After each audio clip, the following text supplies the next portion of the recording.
अंतराळात अनेक खगोलीय घटना घडत असतात आणि या घटना आपण कधी ना कधी अनुभवल्या असतीलच। तसंच अनेक ग्रह आहेत ज्यांचे रंग रूप बघून आपण आश्चर्यचकित होतो। पण शनी हा एक असा ग्रह आहे ज्याला कड्या आहेत आणि त्याचमुळे सौरमालेतील सगळ्यात वेगळा ग्रह म्हणून शनी ओळखला जातो। आणि याच शनीच्या कड्या 23 मार्च 2025 पासून गायब होणार आहेत। कशा ते पाहूयात। या घटनेला रिंग प्लेन क्रॉसिंग म्हणतात।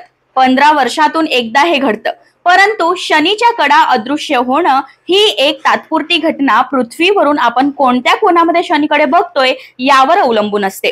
पृथ्वीच्या सूर्याभोवतीच्या एका प्रदक्षिणेला 365 दिवस म्हणजे 1 वर्ष लागतं, तर शनीच्या सूर्याभोवतीच्या एका प्रदक्षिणेला 29.4 वर्ष लागतात।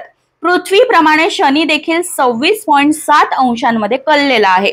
म्हणूनच शनिवारही ऋतू असतात आणि वर्षातला एखादा दिवस सगळ्यात मोठा किंवा सगळ्यात लहान असतो। सूर्याचा प्रकाश शनीच्या कडांवर पडत असतो।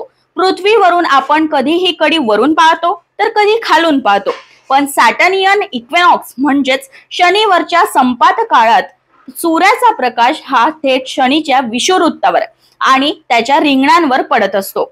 परिणामी पृथ्वीवरून आपल्याला शनी ग्रह तर दिसतो, पण त्याची कडी दिसत नाही। या काळात शनी बद्दलचे नवीन शोध लावण्याची संधी असते। 1965 ते 1980 च्या काळात शनीच्या 13 चंद्रांचा शोध लागला होता। तसंच मार्च 2025 मध्ये गायब होणारी ही कडी नोव्हेंबर 2025 मध्ये पुन्हा हळूहळू दिसायला सुरुवात होईल। तसंच पुढची ही खगोलीय घटना 2028 मध्ये घडेल आणि 30 कोटी वर्षांनंतर शनीची ही कडी कायमचीच गायब होईल असं खगोलशास्त्रज्ञांचं मत आहे। तर हा व्हिडिओ कसा वाटला कमेंट बॉक्स मध्ये नक्कीच कळवा आणि ही घटना बघण्यासाठी तुम्ही सुद्धा उत्सुक असालच ना। तर अशाच नवनवीन व्हिडिओसाठी नुपूर टीव्हीला सबस्क्राइब करा।